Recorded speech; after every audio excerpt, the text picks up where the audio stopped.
OK. Donc, une dernière partie ici sur les schémas blocs, les fonctions de transfert. Donc, il nous reste 4 diapos à voir pour les systèmes en boucle fermée.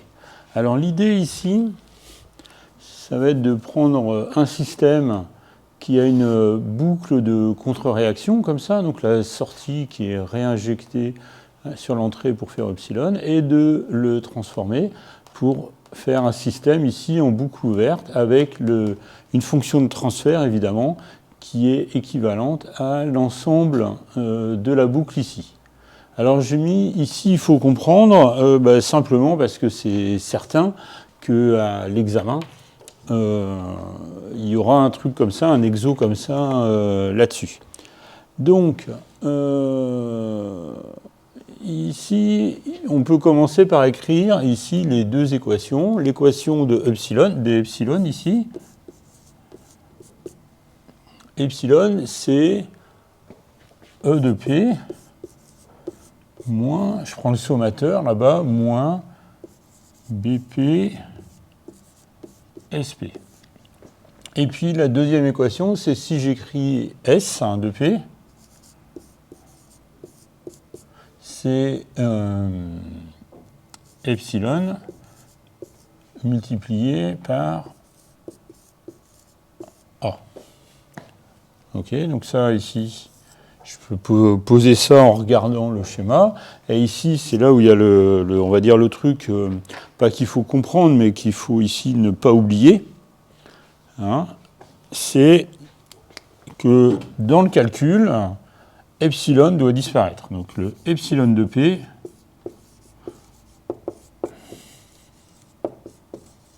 il doit disparaître. C'est-à-dire que ici, il y a le epsilon qui apparaît dans le schéma, donc dans les équations, et ici, il n'y a plus de epsilon.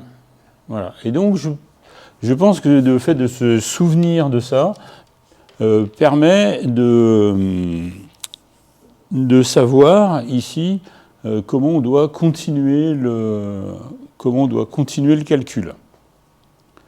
Donc s'il doit disparaître, je le fais disparaître, c'est-à-dire que je sais à quoi est égal epsilon ici, et là j'ai du epsilon dans la deuxième équation, donc je le remplace par sa valeur.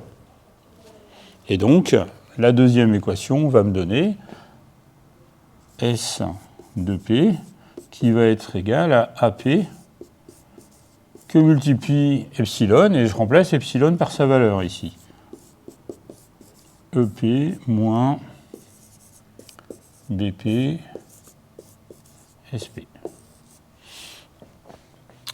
Voilà, ce qui m'intéresse, c'est de trouver S de P sur E de P. Donc il faut que j'isole les S de P. Il y en a ici, il y en a ici. Donc je développe ici et je passe les S de P de l'autre côté. Et ça me donne S de P qui va être facteur. Ici le 1, c'est le terme qui est là. Plus, ici, le terme qui est ici, c'est AP, BP, pas SP puisqu'il est en facteur. Hop là. Voilà, AB. Donc c'est égal à AP que multiplie EP.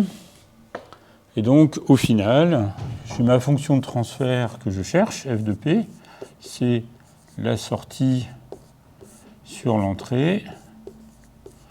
Et ici, du coup, la sortie sur l'entrée, ça donne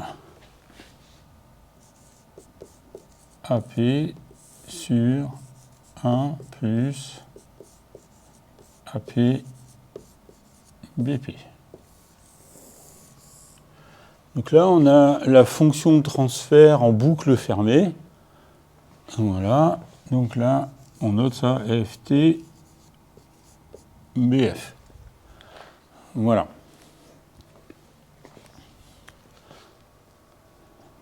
Donc, ici, ça c'est un cas vraiment, enfin c'est plus que courant.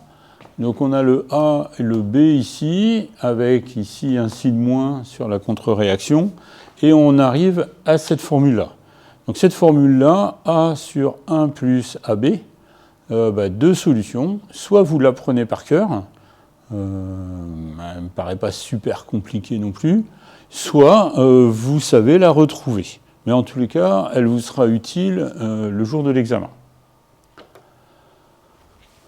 Donc, ensuite, si je passe au cas particulier du retour unitaire, le retour, c'est la boucle ici de retour, de contre-réaction.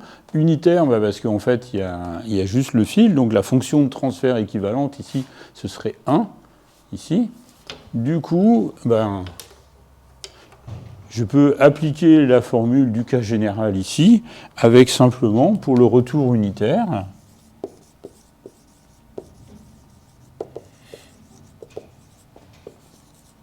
BP égale 1. Du coup, si je reprends la formule, à ce moment-là, j'ai FP qui est égal à A sur 1 plus A. Voilà. Bon. C'est une formule qu'on trouve un peu partout, et parce que souvent, en fait, on essaye, quand on fait le schéma bloc d'un système, de le mettre sous cette forme-là avec un retour unitaire. Bon, voilà. Moi, personnellement, je préfère celle-ci, qui est un cas général, sans être vraiment plus compliqué, en fait. Bon, alors je voudrais du coup faire un petit exemple. Ici, reprendre notre circuit RC qu'on a fait il n'y a pas longtemps. Ici, du coup, alors j'efface un peu. On avait une résistance et un condensateur, et on regardait ici on regardait la tension aux bornes du condensateur. Et puis, on a vu dans la vidéo précédente, ici, qu'on arrivait à un montage de ce type-là, ici. Donc, EP, la tension du générateur.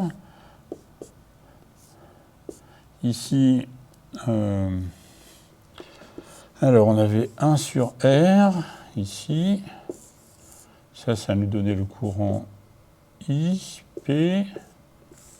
Et puis, non, on l'avait directement sous la forme 1 sur RCP. Ça, on l'avait déjà fait. Voilà. Donc, ça faisait 1 sur RCP. Donc ça, c'est la vidéo d'avant. Voilà. Et puis, la sortie, ici, qu'on devait appeler U, la tension aux bornes du condensateur. Voilà. Et maintenant, celui-ci, je voudrais le mettre sous la forme d'une seule fonction de transfert.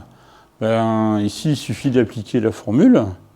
On est même avec un retour unitaire, donc on pourrait appliquer celle-ci directement. Donc je vais l'écrire où? Je vais l'écrire ici. Donc ici, j'ai FP qui va être égal à AP sur 1 plus AP. Ici, le AP, c'est la fonction de transfert de la chaîne directe. Donc c'est 1 sur RCP. Ça fait 1 sur RCP sur 1 plus 1 sur RCP. Alors évidemment, comme c'est un peu moche, on va tout multiplier par 1 sur RCP. Et ça fait 1 sur 1 plus RCP. Voilà. Et du coup, je peux redessiner ici le schéma équivalent à mon circuit RC avec comme fonction de transfert 1 sur 1 plus RCP. parfait.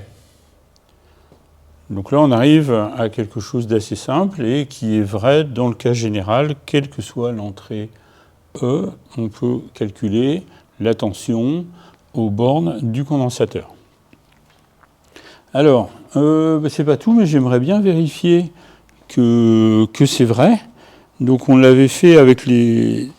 Si je refais ce qu'on avait fait avec les impédances isomorphes, ici, je voudrais vérifier qu'on arrive bien à la même chose. Alors, je vais écrire à droite là-bas.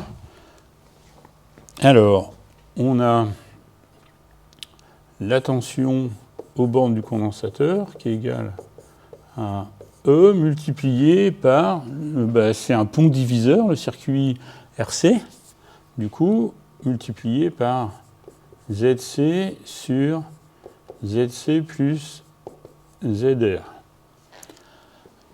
Alors, ZC, c'est 1 sur CP, ça on l'a vu aussi dans la dernière vidéo. Donc ça fait ça, plus ZR, bien, c'est l'impédance de la résistance, c'est R. Voilà. Du coup, là aussi, c'est pas terrible, donc on multiplie tout par CP. Et donc, on arrive à UP égale EP multiplié par 1 sur 1 plus RCP. Et donc, évidemment, si je fais U sur E, je trouve F de P égale 1 sur 1 plus RCP. Donc on arrive bien à la même chose, soit en manipulant les schémas blocs, soit ici en faisant le calcul à partir des impédances complexes. Heureusement qu'on arrive à la même chose, mais ça peut être bien de le vérifier. Ok, alors dernière diapo.